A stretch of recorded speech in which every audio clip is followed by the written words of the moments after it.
네, 오늘은 신약성경 193쪽 사도행전 4장 23절부터 37절까지 말씀 보겠습니다. 신약성경 193쪽 사도행전 4장 23절부터 37절까지입니다. 저와 여러분이 한 절씩 23절부터 37절까지 교독하겠습니다. 사도들이 노임에 그 동료에게 가서 제사장들과 장로들의 말을 다 알리니 그들이 듣고 한 마음으로 하나님께 소리를 높여 이르되 대주제여 천지와 바다와 그 가운데 만물을 지은 이시여 또 주의 종 우리 조상 다윗의 입을 통하여 성령으로 말씀하시기를 어찌하여 열방이 분노하며 족속들이 허사를 경영하였는고.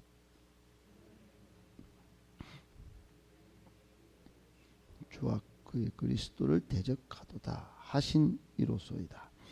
과연 헤롯과 본디오 빌라도는 이방인과 이스라엘 백성과 합세하여 하나님께서 기름 부으신 거룩한 종 예수를 거슬러 예정하신 그것을 행하려고 이 성에 모였나이다. 주여 이제도 그들의 위협함을 굽어 보시옵고 또 종들로 하여금 담대히 하나님의 말씀을 전하게 하여 주시오며 손을 내밀어 병을 낫게 하시옵고 표적과 기사가 거룩한 종 예수의 이름으로 이루어지게 하옵소서 하더라. 빌기를 다하매 모인 곳이 진동하더니 무리가 다 성령이 충만하여 담대히 하나님의 말씀을 전하니라. 믿는 무리가 한 마음과 한 뜻이 되어 모든 물건을 서로 통용하고 자기 재물을 조금이라도 자기 것이라 하는 이가 하나도 없더라. 사도들이 큰 권능으로 주 예수의 부활을 증언하니 무리가 큰 은혜를 받아 그 중에 가난한 사람이 없으니 이는 밭과 집 있는 자는 팔아 그 판 것의 값을 가져다가 사도들의 발 앞에 두매 그들이 각 사람의 필요를 따라 나누어 줌이라. 구불에서 난 레위 족사 이름 요셉이라. 사도들이 일컬어 바나바라 번역하면 위로의 아들이라 하니. 같이 읽겠습니다. 그가 밭이 있음에 팔아 그 값을 가지고 사도들의 발 앞에 두니라. 아멘. 할렐루야. 반갑습니다. 오늘 본문의 말씀은 초대교회 역사 가운데 아마 가장 우리를 가슴 뛰게 하고 흥분되게 하고 과연 이게 가능했나 싶을 정도의 놀라운 믿음의 공동체가 생겨나는 그 장면을 정말로 세밀하게 또 선명하게 보여주는 장면이라 하지 않을 수 없습니다. 이 본문을 통하여 교회가 없는 곳에 이런 류의 교회를 세우려고 하는 사람들이 일어났고 이 본문 속에 일어난 일들을 가슴에 품고 소수의 사람들이 뜨겁게 캠퍼스든지 직장이든지 또 선교단체든지 일어나서 온 세계 곳곳에 새로운 선교단체가 또 새로운 삶의 터전 속에 교회가 생겨나서 오늘날 이런 교회를 형성하게 되었다 하는 것을 보면 오늘 본문이 얼마나 큰 역사를 일으킨 해당하는 본문인지 모릅니다. 너무 중요한 본문을 다 꼼꼼히 살펴야 되지만 그래도 세 가지로만 좀 정리하고 짧게 묵상하도록 하겠습니다. 첫 번째, 성도는 위기의 때가 닥치면 무조건 소리 높여 기도해야 합니다.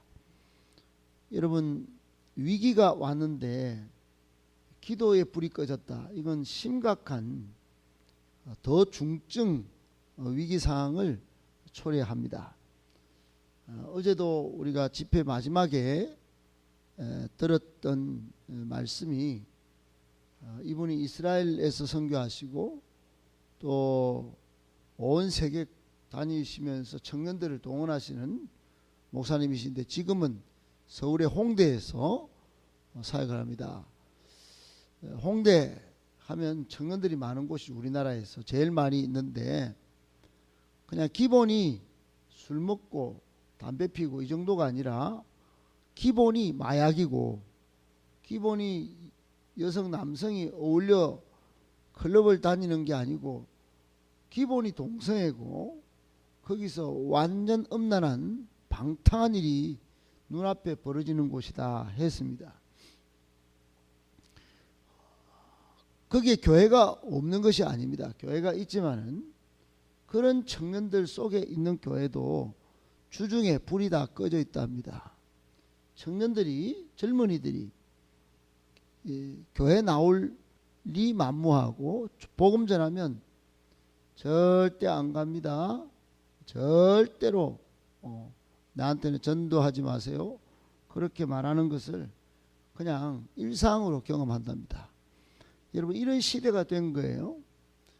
그러면서 어제 그분이 무릎을 꿇고 울면서 한 40-50분 기도하는 것을 봤습니다. 여러분 한국 교회를 생각하면 한 30년 전쯤에는 저도 그런 경험이 있지만 시내 한복판에 제가 울면서 기도하고 있으면 무슨 일인지 청년들이 관심을 가지고 저한테 오는 걸 그걸 기점으로 복음 전해서 지금 사모가 되고 목사가 된 경우도 있습니다.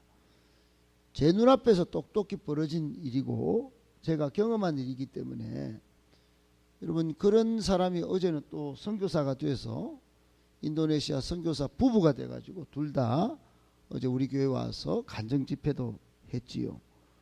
여러분 위기의 때가 되면 그때는 우리가 기도했습니다. 무조건 교회 와서 기도하고 능력 받아서 복음 전하고 더 큰 기적을 이루어냈습니다. 그런데 요즘은 교회 불 다 꺼져 있습니다. 코로나로 참 어려운데도 기도하지 않습니다. 여러분 초대교회 때 제자들이 3,000명을 하루 만에 설교하고 회심하는 역사가 일어나니까 이 사내들인 공의회라고 유대 율법 종교 기관인 이곳에서 불러서 너거 그러지 마 그러면 죽인뒤 위협을 해서 이제는 석방을 해 주었습니다.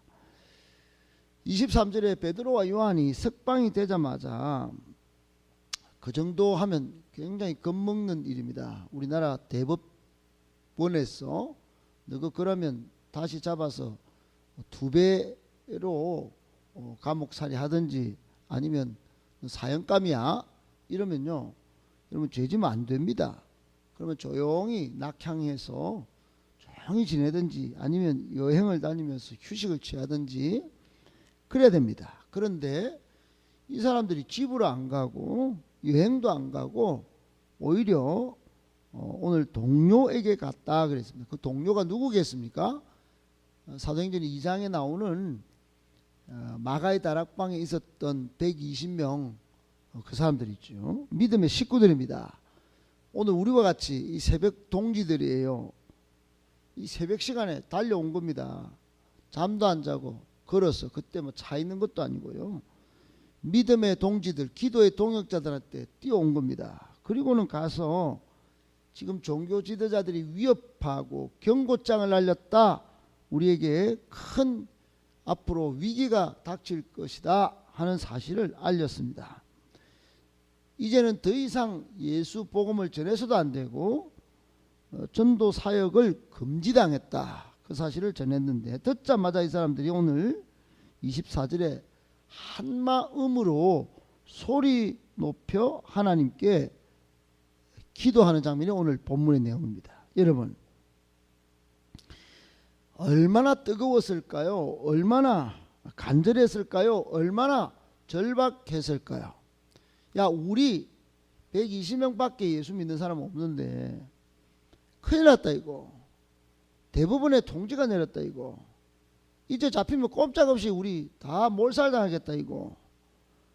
야 3,000명 해심시켜놨더니 이거 뭐 우리마저 없으면 저 다 흩어지지 않겠냐 이거. 한국교회 끝나지 않겠나 이거. 초대교회. 여러분 그리고는 뜨겁게 기도했습니다. 초대교회 신자들은 이렇게 교회 전체 위기가 닥칠 때 무조건 소리 높여 기도했습니다. 사랑하는 여러분, 주일날 오전 예배 때 제가 통계 자료를 보여드렸습니다. 위기가 닥쳤습니다. 돈도 벌어야죠. 바쁜 일도 해결해야죠. 근데요, 한국교회 사라지면 어떻게 될까요? 여러분 각 교회마다 10년 뒤 20년 뒤에 60% 70% 어른 성도가 사라진답니다. 그런데도 그 교회 붙잡고 있습니다. 젊은이들 살릴 마음이 없어요. 안 온다고 걱정을 하고 있는데 그 어른 붙잡고 그 있습니다. 여러분 재정 붙잡고 그렇게 있습니다.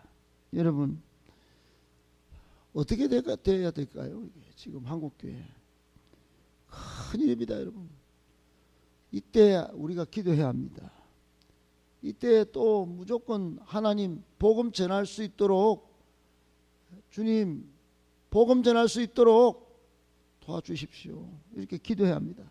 오늘 기도의 내용의 핵심은 우리가 담대히 하나님 말씀을 전하게 해주십시오. 위기 없애달라 이게 아니었습니다. 복음 더 전할 수 있도록 도와주십시오. 이렇게 했습니다. 여러분 절박하게 기도했습니다. 우리가 지금 절박하게 기도할 때입니다. 우리가 뭐 하겠습니까? 예, 하나님이 갈릴리 촌뜨기들 우리가 뭐 하겠습니까? 똑같은 상황이었습니다. 그들을 써서 온 세계 복음화를 하나님이 이뤄내셨습니다. 꼭 기억하시고 위기의 때가 닥칠 때 소리 높여 기도할 수 있기를 예수님의 이름으로 축복합니다. 아멘. 두 번째, 우리는 고난 자체가 없어지기보다 고난을 극복할 힘을 하나님께 구해야 합니다. 여러분 보통 우리의 기도는 어떻습니까? 하나님 제 문제 이거 좀 해결시켜 주십시오. 이거 몸에 이거 빨리 병이 낫게 해주십시오. 그러면 섬기겠습니다. 그리고 돈 좀 주십시오. 그러면 일 좀 하겠습니다. 대부분 그렇습니다. 여러분 올바른 기도는 어떤 기도해야 될까요? 고난 자체가 사라지도록 기도하는 게 올바른 기도일까요? 오히려 하나님은 고난을 통해서 더 풍성한 축복을 주시는 경우가 많습니다. 여러분 하나님은 고난 속에서 사람을 더 연단해서 더 귀하게 쓰는 경우가 많아요. 그러면 고난이 사라져 버리면요, 더 연단될 기회가 사라지는 거예요. 더 풍성한 축복이 사라질 수도 있습니다. 고난은 포장된 하나님의 축복의 선물이다 이런 말이 있어요. 축복의 선물이 엄청 있는데 그 고난 없으면 축복의 선물이 뿅 사라지는 겁니다. 여러분 오늘 이 초대교회 성도들이요, 고난을 지금 막 당하고 있습니다. 근데 고난을 없애달라고 그렇게 기도하지 않아요. 오히려 하나님께 기도할 때 하나님 이 고난을 통하여 오히려 담대히 예수 복음이 막 전해지도록 그렇게 해주십시오. 그리고 29절 30절에 그렇게 기도한 겁니다. 주여 이제도 저들의 위협함을 좀 보십시오. 그러나 종들로 하여금 담대히 하나님의 말씀을 전하게 해주시고 손 내밀어 병을 낫게 하시고 표적과 기사가 주 예수의 이름으로 이루어지게 하옵소서. 그랬어요. 여러분 고난이 없어지도록 이게 기도한 내용이 아닙니다. 이 내용이 저놈들 다 쓰러지게 하든지 다 속가서 물에 빠져 죽게 만들든지 그래야 우리가 앞으로 살겠습니다. 이렇게 안 했어요. 오히려 위협한 거 좀 보시고 우리는 복음 잘 전하게 전도 잘하게 해주세요. 그리고 치유 기적이 일어나게 해주세요. 오히려 예수 이름으로 표적과 기사가 나타나서 복음 전파가 더 잘 되도록 도와주세요. 이렇게 기도했습니다. 사랑하는 여러분, 한마디로 편안하게 살기보다도 사명자로 살게 해주십시오. 이랬단 말입니다. 이래갖고 나가면 여러분 또 잡힙니다. 경고장 받았는데 잡혀요. 그래도 이 사람들은 하나님의 일꾼으로 사는 것이 기뻤습니다. 고난을 면하기를 기도하기보다 오히려 담대히 복음 전할 수 있도록 기도한 이 사람들, 여러분 이 사람들 때문에 오늘 우리가 예수 믿게 된 겁니다. 이 기적이 우리에게까지 온 겁니다. 그렇다면 여러분 우리도 기도를 바꿔야 합니다. 우리 문제가 있죠. 고난이 있습니다. 근데 이거 해결되면 어떡할 건데요? 여러분 이거 해결되면 매 우리가 죄를 뭐 짓고 주님 용서해 주세요, 이런 기도만 꼴랑 하겠습니까? 차라리 뭐 죄를 지은 거 일주일 동안 뭐 죄를 지은 거 하나님 앞에 기도하기보다 하나님 앞으로 정말 정직하게 더 열심히 살도록 도와주세요. 더 힘있게 복음 전하며 살도록 도와주세요. 이리 기도하는 것들이 필요하지 않을까요? 맨날 눈물 뿌려서 막 잘못했습니다, 막 용서해 주세요, 이런 기도보다도 여러분 우리의 기도를 좀 바꿔야 하지 않을까요? 고난 자체가 없어지기보다 고난을 극복할 힘, 능력 하나님께 구해서 오히려 더 힘있는 사명자로 하나님의 기쁨이 되도록 성령 충만한 성도로 살아가도록 여러분 기도를 바꿔내실 수 있기를 예수님의 이름으로 축복합니다. 아멘. 마지막 세 번째, 초대교회는 완전한 천국 공동체였습니다. 여러분 우리의 모범교회는 초대교회입니다. 우리 교회 미래 5가지 모습도 마지막이 그런 거예요. 우리 교회 미래 5가지 모습 주보에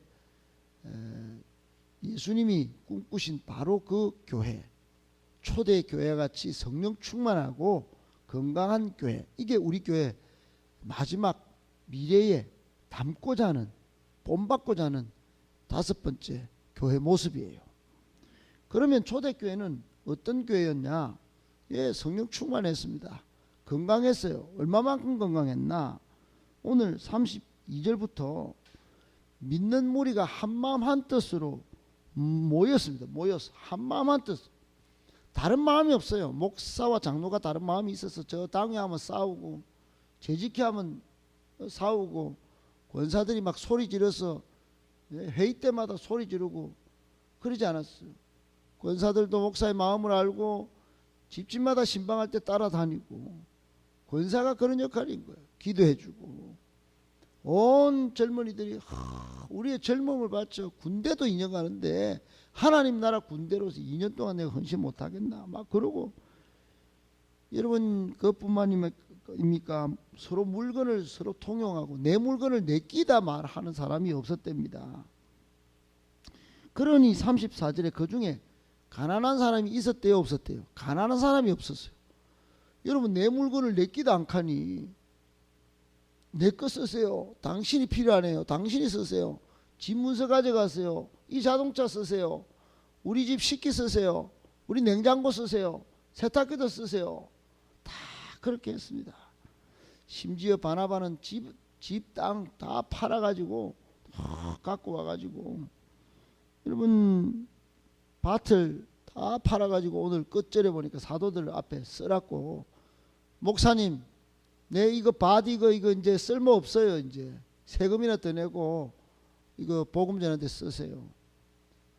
이거 이 집 문서 이거 이제 쓰세요. 이거 팔아가지고 복음 전하는데 쓰세요. 요렇게 했습니다. 여러분 이러니 가난한 사람도 없고 교회가 흥왕하여 일어날 수밖에요. 여러분 세상에서 몇백억 휴지 폐지 팔아가지고 대학교에 기부하는 사람들이 몇 분 있지요. 여러분 대학교를 위해서 일평생 쇠가 빠지게 번 돈을 거기에 바칩니다.